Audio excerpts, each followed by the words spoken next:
कार्य, ऊर्जा और शक्ति। इसमें जो इम्पोर्टेंट प्रश्न हैं परीक्षा में जो अक्सर आते रहते हैं उसी प्रश्न का कलेक्शन है ये। ठीक है, तो सबसे पहले देखते हैं। पहला प्रश्न है, निम्नलिखित में से ऊर्जा का मात्रक नहीं है। तो जूल बताओ ऊर्जा का मात्रक है क्या? हाँ, तो जूल भी ऊर्जा का मात्रक होता है। अर्ग, ये एसआई मात्रक होता है।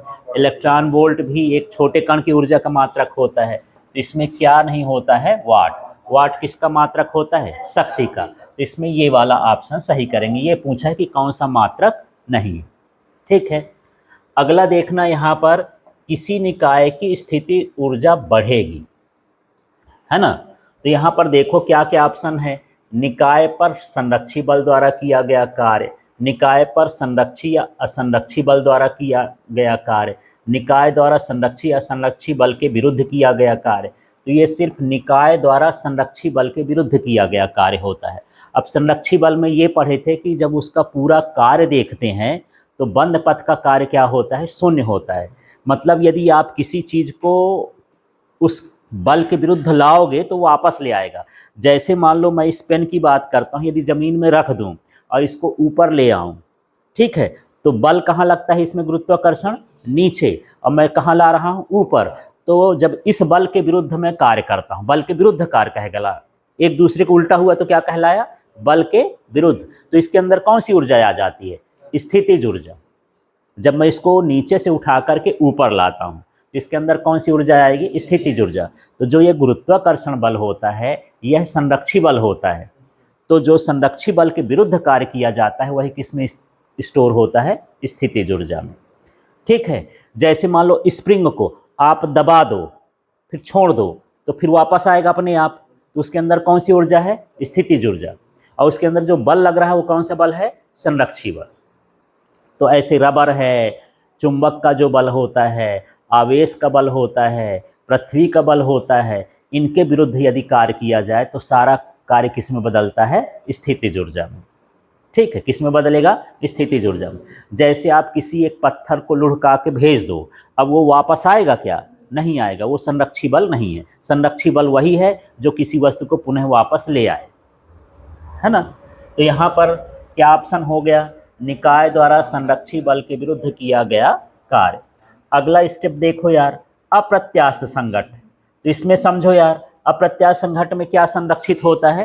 केवल क्या संरक्षित होता है? संवेग। फिर यहाँ यदि प्रत्यास्थ संघट हो तो गतिज ऊर्जा भी संरक्षित होती है और संवेग भी संरक्षित होता है। मतलब इसका सही ऑप्शन क्या हो गया? दोनों। ऐसा नहीं करना ये भी सब सही हो जाए, है ना। जब ऑप्शन दिया है तो इसमें क्या लिखना है? दोनों। और संघट्ट में पढ़े थे यार, जैसे एक मैं हाथी दांत की गोली को बताया था कि यदि एक कठोर फर्श पर हाथी दांत की गोली को छोड़ दोगे तो उतनी ऊंचाई पर वापस आएगा। इसका मतलब उसका संवेग भी संरक्षित होता है और गतिज ऊर्जा भी। और अप्रत्यास्थ संघट्ट में क्या होता है? उसकी गति कम हो जाती है या किसी वस्तु में धंस जाती है, तो ऐसे को क्या बोलते हैं? प्रत्यास्थ संघट्ट। तो अप्रत्यास्थ संघट्ट में सिर्फ क्या होगा? संवेग, और प्रत्यास्थ वाले में क्या हो जाएगा? संवेग और गतिज ऊर्जा। अब अगला देखो यार, 5वां नंबर का, जब कोई संरक्षी बल किसी वस्तु पर धनात्मक कार्य करता है तो उसकी स्थितिज ऊर्जा घटती है, अपरिवर्तित होती है, बढ़ती है, कुछ नहीं कह सकते।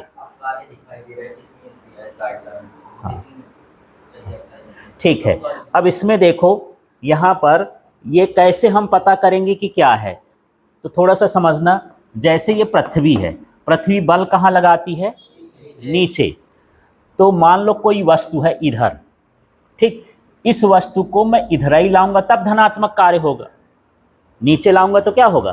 धनात्मक कार्य। क्योंकि धनात्मक कार्य तब होता है जब बल और विस्थापन कैसे हो? एक ही दिशा में हो। तो मुझे ये बताओ, जो स्थितिज ऊर्जा का सूत्र होता है mgh, तो स्थितिज ऊर्जा घटेगी कि बढ़ेगी? जब मैं इधर नीचे आऊँगा तो क्या होगा? घटेगी। क्यों? क्योंकि h का मान क्या होगा? घटेगा। भाई अभी यहाँ तक h है, h ज़्यादा है तो स्थितिज ऊर्जा भी क्या है? ज़्यादा।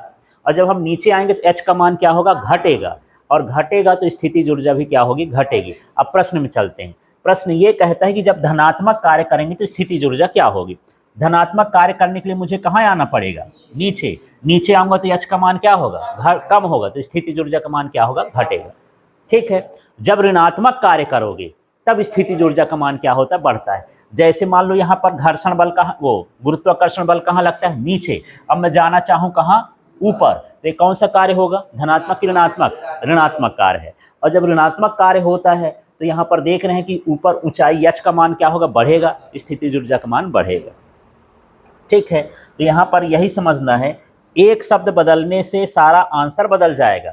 यदि धनात्मक की जगह मैं यहाँ ऋणात्मक रख दूं तो क्या ऑप्शन हो जाएगा, बढ़ती है। तो यही भर याद करके नहीं जाना कि हाँ धनात्मक इसमें घटती है। मान लो मैं क्वेश्चन बनाया, वहाँ लिख दिया ऋणात्मक, तब तो काम खत्म हो जाएगा, तो आपका आंसर बेकार हो जाएगा। तो आपको ये भी देखना है कि ऋणात्मक होगा तो बढ़ेगा और धनात्मक होगा तो घटेगा। ये स्थितिज ऊर्जा के केस में होता है।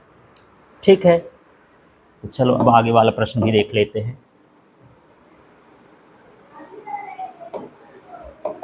छठवां प्रश्न देखो यार, एक व्यक्ति किसी वस्तु को निम्नानुसार मार्ग से ए से बी पृथ्वी के तल से h ऊंचाई तक पहुंचाता है, किस स्थिति में किया गया कार्य अधिक होगा।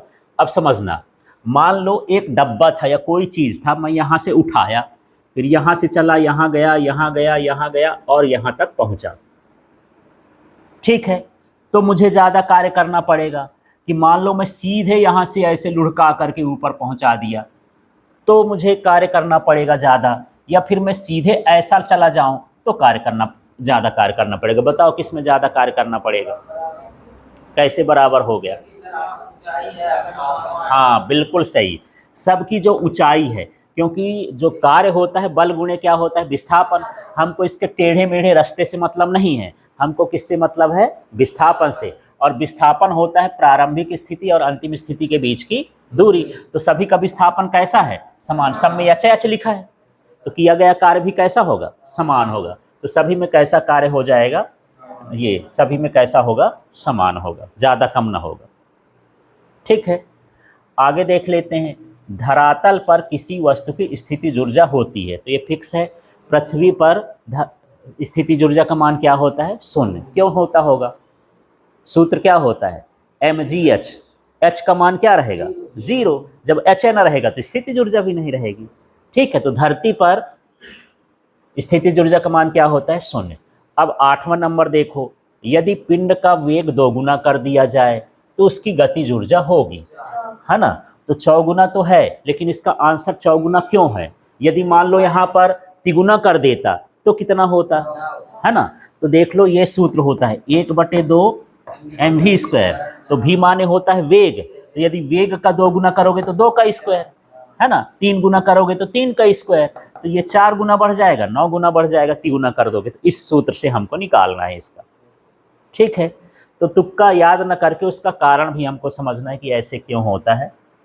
9वां देखो, kWh मात्रक है, किलोवाट आवर, किलोवाट घंटा।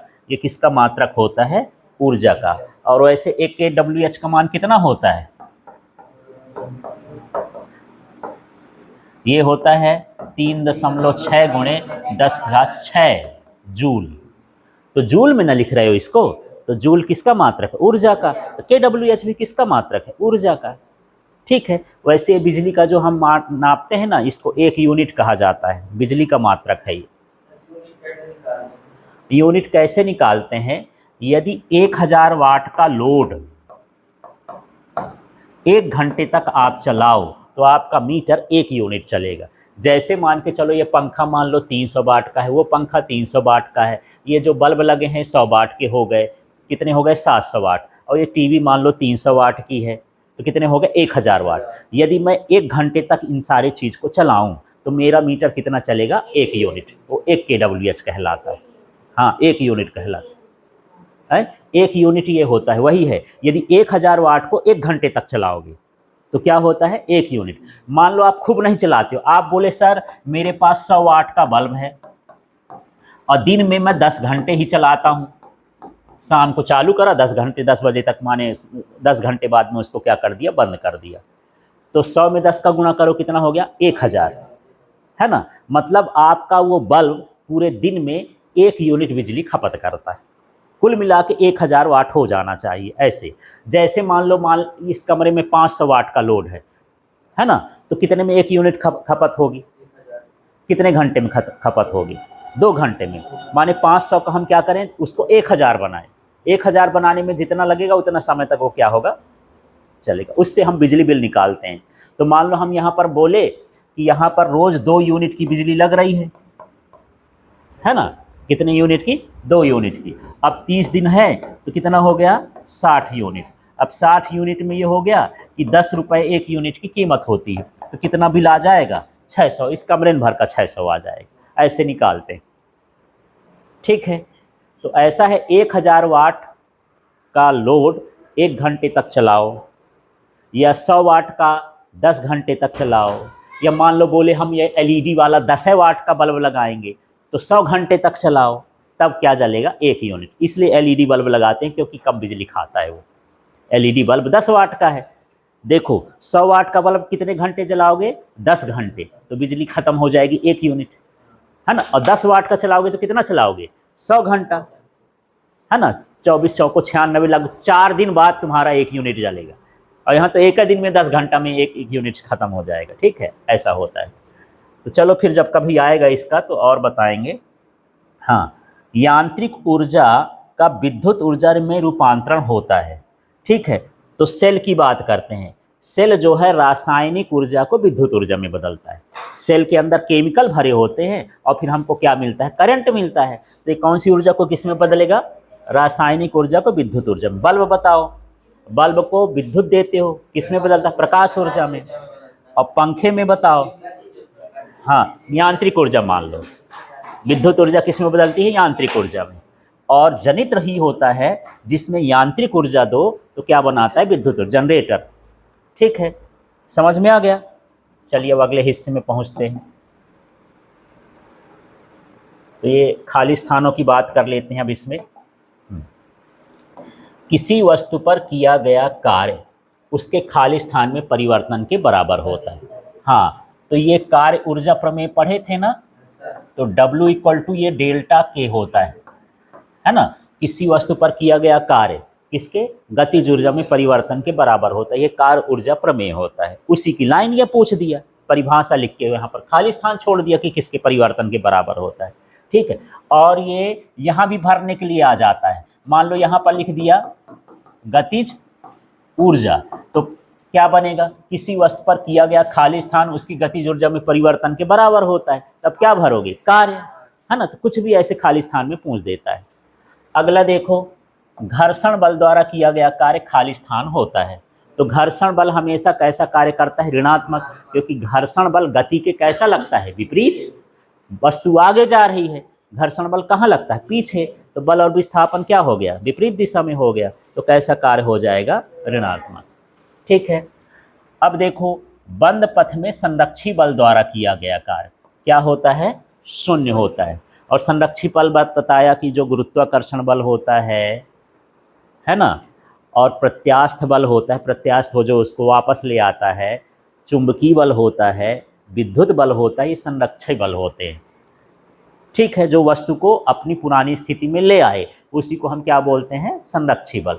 तो उसका किया गया कार्य क्या होता है, शून्य होता है। और कई बार समझाता हूँ कि इस पेन को यदि मैं उठाया ज़मीन से और कभी छोड़ूंगा तो ये कहाँ जाएगी, ज़मीन में ही जाएगी। तो इसका कार्य उतने का उतना ही हो गया, इसलिए किया गया कार्य क्या होता है, शून्य होता है।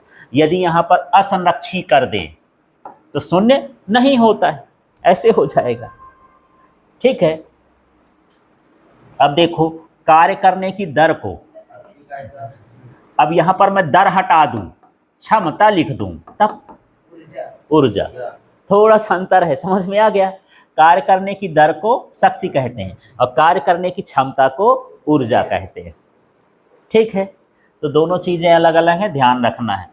असंरक्षी बल द्वारा किया गया कार्य खाली स्थान पर निर्भर करता है। तो किस पर, पथ पर। यदि यहाँ पर संरक्षी बल होता तो पथ पर निर्भर नहीं करता, हाँ, ठीक है। अब देखो, दृढ़ स्प्रिंग का स्प्रिंग नियतांक मृदु स्प्रिंग से खाली स्थान होता है। दृढ़ का मतलब मोटी स्प्रिंग, है ना, और मृदु का मतलब पतली स्प्रिंग, मुलायम वाली।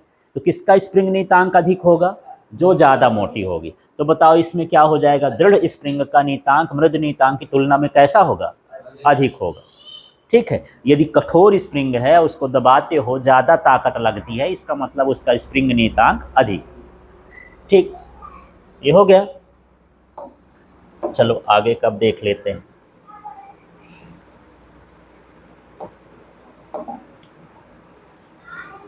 तो यहाँ पर अब हम हो गए, 7वां है पृथ्वी की भ्रंश रेखा फॉल्ट लाइंस में खाली स्थान ऊर्जा होती है। ये कैसी होती है? स्थितिज ऊर्जा। और पृथ्वी की संरचना देखेंगे तो पृथ्वी इस तरह से मिट्टी से बनी हुई है, वो तो हवा का गोला है बाहर, हवा के कारण ये गोल गोल दिखाई देती। पृथ्वी जैसे आप देख रहे हो, कहीं नदी है, पहाड़ है, ऊबड़ खाबड़ रहती, लेकिन ये गोला हवा के कारण, हवा का जो घेरा है वो बिल्कुल कैसा है? गोलाकार। लेकिन पृथ्वी की जो ज़मीन है वो गोलाकार नहीं है, वो कैसी है? ऐसे ऊबड़ खाबड़। ठीक है। तो ये इसमें ज़मीन की बहुत सारी पट्टियाँ पट्टियाँ बनी होती हैं। जैसे मान लो यहाँ पर मुलायम मिट्टी है, फिर उससे कठोर मिट्टी है, यहाँ पर कोयले की परत हो गई, मान लो यहाँ मैग्नीज की परत हो गई, लोहे की परत हो गई, ऐसे परत दर परत कुछ ना कुछ इसमें बना, बहुत सारा सामान इसके भीतर घुसा हुआ है। नहीं तो उन परतों में, हाँ 4 परत होते हैं, लेकिन उन परतों में भी परत होती है। जैसे मान लो मैं यहाँ बोल दिया कि कठोर मिट्टी की परत है, तो कठोर मिट्टी में भी बहुत सारी कठोर परतें होंगी, है ना। तो 4 भागों में तो बांटा गया है, लेकिन उन परतों की भी परतें होती हैं। ठीक, तो उन्हीं को हम क्या बोलते हैं? भ्रंश रेखा बोलते हैं। तो कभी कभी भ्रंश रेखा एक दूसरे के ऊपर ऐसे ऐसे क्या हो जाती हैं? सरक जाती हैं, तो भूकंप आ जाता है। भाई 4 ठो किताब रखो, अब बीच की किताब निकालो, तुम ऊपर वाली किताब हलेंगे कि नहीं हलेंगे? तो वही तो है, वही है, बहुत सारी परत है, एक ठो परत सरक गई, धरती हिल गई, भूकंप आ गया। ऐसे तो वो भूकंप आ गया, माने उसके अंदर कौन सी ऊर्जा थी? स्थितिज ऊर्जा थी। ठीक है। 1 जूल का मान कितना होता है? 10 की घात 7 अर्ग होता है। और 1 न्यूटन का मान, हाँ डाइन में 1 न्यूटन का मान 10 की घात 5 डाइन। ऐसा 2 पिंडों के बीच अल्प समय के लिए अंतर क्रिया को खाली स्थान कहते हैं, संघट्ट कहलाता है। नहीं, ठीक है। अल्प समय की अंतर क्रिया, टकराना, तो मैं बोला था कि टकराने का मतलब ये नहीं कि सीधे भिड़ जाना, भिड़ भी सकते हैं, दूर से भी एक दूसरे को प्रभावित कर सकते हैं। ठीक है ना। आप किसी को मार दो वो भी संघट्ट है, और गरिया दो, दुख लग गया, वो भी संघट्ट है। ठीक है, उसको अंतर क्रिया कर दिए तो वो प्रभावित हुआ तुम्हारे उससे थोड़ी देर के लिए, तो वो क्या कहलाता है? संघट्ट कहला गया। 10वां देखो, ऊर्जा का वह भाग जो उपयोगी कार्य में नहीं बदलता है, उसको क्या कहते हैं? ऊर्जा का क्षय या ऊर्जा हानि, है ना। जैसे मान के चलो कि मैं यहाँ बिजली दे रहा हूँ इसको घूमने के लिए, लेकिन ये चलने के साथ साथ गर्मी भी पैदा करता है, तो गर्मी तो मेरे काम की नहीं है, वो क्या कहलाया? ऊर्जा का क्षय। तो ऊर्जा का वह भाग जो बिना काम का होता है, हम अपने काम में नहीं ले सकते हैं, उसे क्या कहेंगे? ऊर्जा क्षय कहेंगे। ठीक है। फिर देखो, यांत्रिक ऊर्जा किसके किसके बराबर होती है? गतिज ऊर्जा और स्थितिज ऊर्जा के योग के बराबर होती है। ठीक है। तो यहाँ मान लो स्थितिज लिख दिया तो गतिज खाली स्थान में पूछेगा, गतिज लिख दिया तो स्थितिज पूछेगा, दोनों लिख दिया तो इधर भी खाली स्थान बना सकता है। आंसर बनाना है आपको तो पता होना चाहिए है। ठीक है। अगला देखो, बल और विस्थापन वक्र के बीच घिरा क्षेत्रफल खाली स्थान को व्यक्त करता है। किसको व्यक्त करता है? कार्य को। मान लो कोई ऐसा आप ग्राफ बना दिए हो, तो एक साइड में बल ले लिया, एक साइड क्या ले लिया? विस्थापन, और इसके बीच का जो भी क्षेत्रफल यदि मैं निकाल दूं तो ये किसके बराबर होता है? कार्य के बराबर। ठीक है। चाहे वो आयत बन जाए, त्रिभुज बन जाए, कोई भी आकृति बन जाए, एक ठो गोले बन जाए, तो इनके बीच जो भी क्षेत्रफल आएगा वो किसके बराबर होगा? कार्य के बराबर। ठीक। चलो अब देख लेते हैं यहाँ पर गलत जोड़ी। हाँ सही करना है, गलत जोड़ी है तभी ना सही करेंगे। सही नाम तो उसका गलत जोड़ी है। ठीक है। तो चलो गलत जोड़ी में देखो, 1 HP का मान बताओ इसमें से। हाँ, ये कितना हो जाता है? 746 वाट। फिर 1 इलेक्ट्रॉन वोल्ट का मान बताओ, 1.6 × 10 की घात -19 जूल। ठीक, इलेक्ट्रॉन वोल्ट। 1 kWh का मान बताओ। हाँ, 3.6 × 10 की घात 6 जूल। और 1 कैलोरी का मान बताओ। 1 कैलोरी का मान होता है 4.18 जूल। ठीक है। ये जितने भी हैं ये ऊर्जा के मात्रक हैं, ये नहीं, ये तो शक्ति का मात्रक है। ठीक है, सम्मान पता चल गया। अब ये 1 किलोग्राम बराबर ये आ गया है यार, 9 गुणे 10 की घात 16 जूल। ये कैसे आया होगा, ये कहाँ से है? माने 1 किलोग्राम पदार्थ को जलाओगे या प्रकाश की गति से फेंकोगे तो इतनी ऊर्जा उत्पन्न होगी, और इतनी ऊर्जा का मतलब वो सूर्य बन जाएगा। जितनी सूर्य में ऊर्जा होती है उतनी ऊर्जा इसमें उत्पन्न होगी। ठीक, तो ये सूत्र होता है E बराबर क्या, mc²। इसी से निकाले थे। m का मान बताओ कितना है, देखो इसमें 1 किलोग्राम 1 हो गया, और जो प्रकाश की चाल होती है 3 गुणे 10 की घात 8, ये c का मान होता है। c माने प्रकाश की चाल, इसका वर्ग कर देंगे तो 3 त्रिकाई कितना हुआ 9, और ये 10 गुणा हो जाता है तो 8 दूनी 16, इतना जूल ऊर्जा उत्पन्न होती है। तो ये 1 किलोग्राम पदार्थ से उत्पन्न ऊर्जा का मान है। ये 3 कहाँ से आ गया, नहीं, ये प्रकाश की चाल का मान होता है। जब प्रकाश चलता है ना तो उसकी स्पीड ये होती, 1 सेकेंड में इतना स्पीड से चलता है। ठीक है, हाँ, ये हो गया। इस संसार में सबसे ज़्यादा प्रकाश ही चलता है। बाद में कह देते हैं मन की गति है, तो मन कहाँ है पता नहीं है। साइंस के हिसाब से प्रकाश सबसे गतिमान होता है, सबसे तेज होता है, और हमारे अध्यात्म के हिसाब से हम बोलते हैं कि सबसे तेज कौन चलता है, मन। सोचो कहीं भी पहुंच जाओ। ठीक है, ऐसा है, ब्रह्मांड के बाहर भी पहुंच सकते हो। ठीक, सोचना भर तो आ है, पहुंचो चाहे ना पहुंचो। इसलिए मन है, सोच सकते हो। तो इसको साइंस नहीं मानता है, लेकिन प्रकाश तो चल के आता है बेचारा, दिखता है। हाँ देखो, सूर्य से चल के यहाँ आया, तो उसकी स्पीड का पता लगा सकते हैं। मन का क्या पता लगाना यार, कहाँ से निकल रहा है, कहाँ से जा रहा है, मन में क्या सोच रहे हो, कैसे रीड करें यार। ठीक, चलो अब, हाँ, पूरे ब्रह्मांड में युद्ध चालू हो जाए, सबका मन एक दूसरे का मन पढ़ रहा है कि यार बगल में बैठे मुझे घर आ रहा है, पता नहीं चल ऐसे, है ना। हाँ जी, गतिज ऊर्जा का देखो ये, अब यहाँ पर सूत्र हैं तो बता। हाँ, के बराबर 1/2 mv²। स्थितिज ऊर्जा का बताओ, mgh हो गया। शक्ति का बताओ, हाँ, कार्य करने की दर ये शक्ति होगा। कार्य का बताओ, F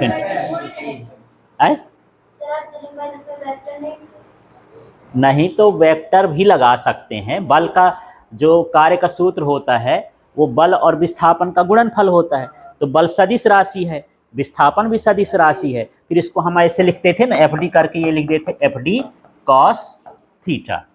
तो यदि हम बिना वेक्टर का भी लिखेंगे तो लिख सकते हैं, पर लगा है तो ये भी सही। हाँ, कार्य अदिश है, लेकिन हाँ तो अदिश ही बनेगा, लेकिन ये दोनों क्या है, सदिश। दो ठो गुणनफल पढ़े थे ना, अदिश और सदिश। तो ये दो सदिश का गुणनफल हमको क्या मिलता है, अदिश।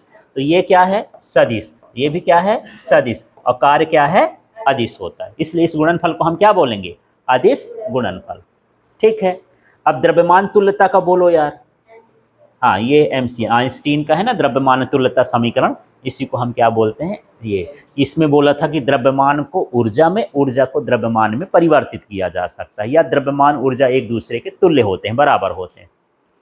ठीक, आगे और चलते हैं। इसके आगे अब क्या है, अच्छा, इसमें सही गलत नहीं दिया है, तो सही गलत इन्हीं से मैं बना के दूंगा, ध्यान रखना।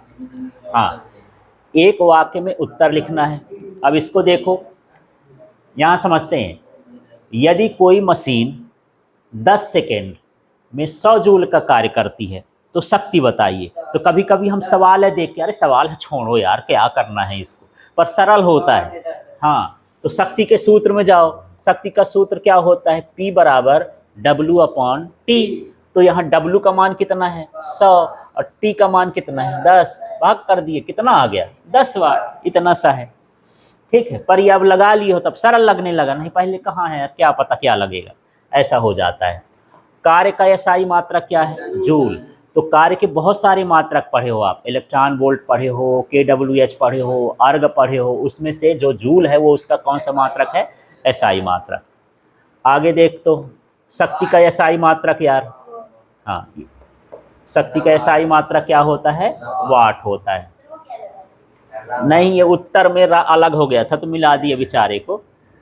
ठीक है, मिलाने का भी काम हम करते हैं, देखना।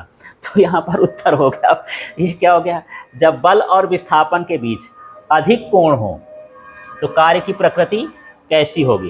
कैसा? ऋणात्मक। 3 तरह का बताया था कि यदि बल और विस्थापन न्यून कोण पर हैं, धनात्मक, लंबवत हो तो शून्य कार्य, अधिक कोण हो तो ऋणात्मक कार्य।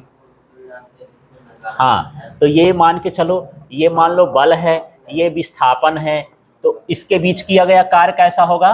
धनात्मक। यदि ऐसा बल हो गया या विस्थापन हो गया तो क्या हो जाएगा यहाँ?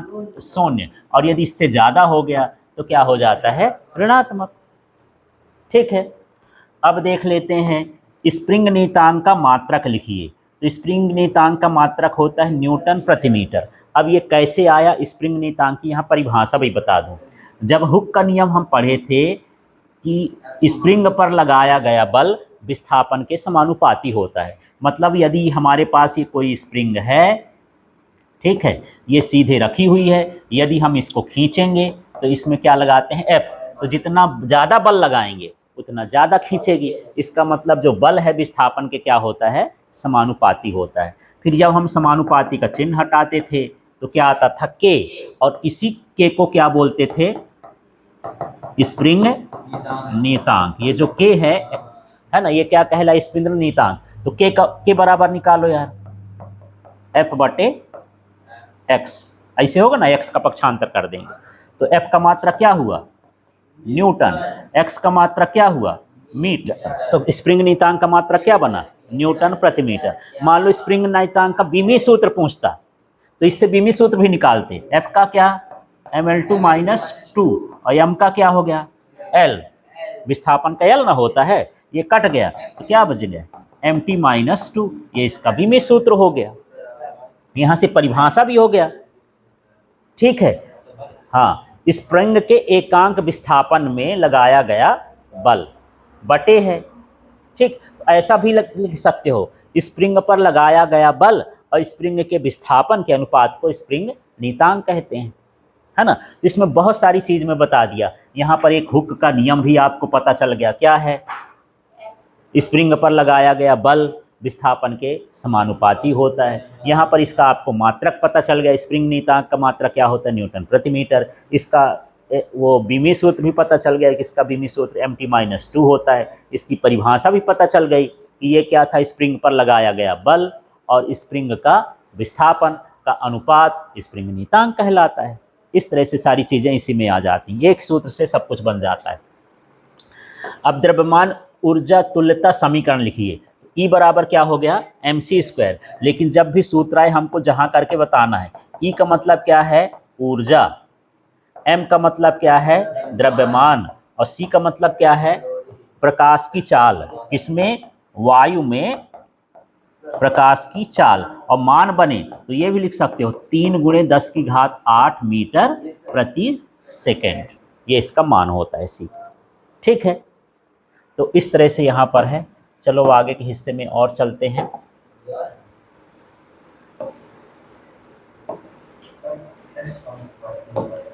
इसी का होना है ना। चलो आगे देख ले यार। अब यहाँ पर क्या आया? एक विमी संघट्ट किसे कहते हैं? जब दो वस्तुएं संघट्ट के पूर्व और संघट्ट के पश्चात सरल रेखा में गति करती हैं, गति को अलग कर देना, एक इकट्ठा मिल गया है, गति करती हैं, तो इसे क्या कहते हैं? एक विमी संघट्ट कहते हैं। ऐसे समझ लो कि मान के चलो ये एक रेखा है, यहाँ पर एक जो है गेंद जा रही है, यहाँ एक गेंद को आप धक्का दिए तो ये धक्का इसमें लगा, अब ये दोनों आगे की ओर ही जा रहे हैं इसी लाइन में, तो क्या हो गया? एक विमी संघट्ट। लेकिन ये भी हो सकता है कि धक्का खाने के बाद एक ठो गेंद इधर की ओर भागे, एक ठो गेंद इधर की ओर भागे, दिशा 2 हो गई, तो क्या कहलाएगा? द्विविमीय संघट्ट। जब ये सरल रेखा में ही जाए तो एक विमीय संघट्ट के पहले भी सरल रेखा में जाती हो और संघट्ट के बाद भी। जैसे मान लो सामने से कार जा रही थी, पीछे से ट्रक आया और धक्का मार दिया, अब ट्रक और कार एक लाइन में आगे की ओर बढ़ते जा रहे हैं, तो वो क्या कहलाया? एक विमीय संघट्ट। अब मान लो ऐसा एक्सीडेंट हुआ कि कार इधर फेंका गई और ट्रक उधर भाग गया, दिशा बदल गई, वो क्या कहला गया? द्विविमीय संघट्ट। ठीक है ना। तो यहाँ पर यही है कि जब संघट्ट के पहले और संघट्ट के बाद दोनों वस्तुओं किस रेखा में चले, सरल रेखा या एक ही दिशा में चले, तो उसे हम क्या कहेंगे, एक विमीय संघट्ट। अब दो विमीय संघट्ट, तो जब दो वस्तुएं संघट्ट के पश्चात कैसे कैसे चले, समतल में। जब इधर उधर हो जाता है, दो दिशा हो गई, तो उसको हम क्या कहने लगते हैं, समतल। तो क्या हो जाएगा, द्विविमीय। और आप पहले भी पढ़ चुके हो, 3 ठोस पढ़े थे ना। तो यदि एक सरल रेखा में चले एक विमीय, समतल में चले तो द्विविमीय, अंतरिक्ष में चले तो त्रिविमीय, ऐसा। हाँ बिल्कुल ऐसे ही बात है। अब देखो नाभिकीय विखंडन में ऊर्जा किस प्रकार प्राप्त होती है, तो नाभिकीय विखंडन में किससे होती है, द्रव्यमान क्षति से। ये जो ये mc² जो सूत्र होता है ना, तो जब कुछ दो वस्तुएं टकराती हैं तो उनका द्रव्यमान कुछ न कुछ खर्च हो जाता है। जैसे मान के चलो, ऐसा समझ लो, मैं उदाहरण ले लूं कि मान लो कोई 1 किलोग्राम की वस्तु है और दूसरी जो है मान लो 2 किलोग्राम की वस्तु है। जब इनमें संघट्ट हुआ, प्रकाश की चाल से बहुत तेज गति से ये टकराए, तो इनका जो द्रव्यमान है तो 3 किलो होना चाहिए दोनों को मिला करके।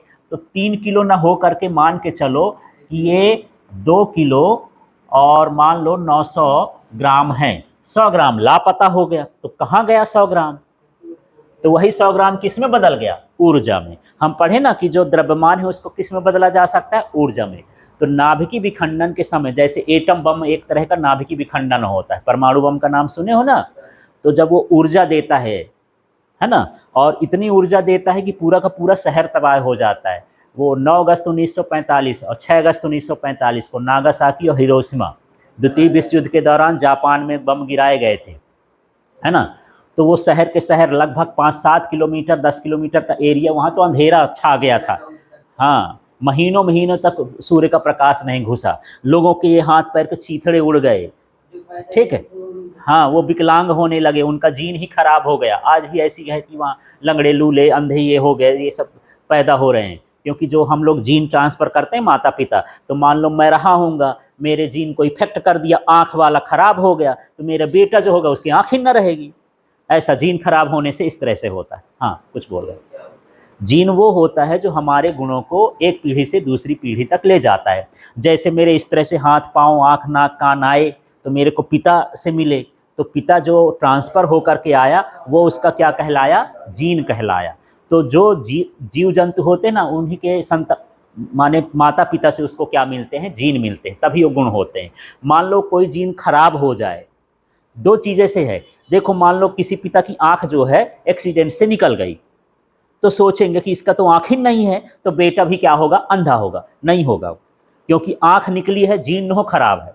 जब जीन ही खराब हो जाए, भले आँख है पिता के, लेकिन आँख वाला जीन क्या है, खराब है, तो उसके फिर बच्चे के आँख नहीं होगी, उस अंधा होगा, ऐसे हो जाता है। तो जीन अलग चीज़ है, अंग अलग चीज़ होता है, ठीक। तो उसके प्रभाव से जीन भी खराब होता है। तो यहाँ पर जो एटम बम की बात कर रहा हूँ, तो उसमें जो ऊर्जा है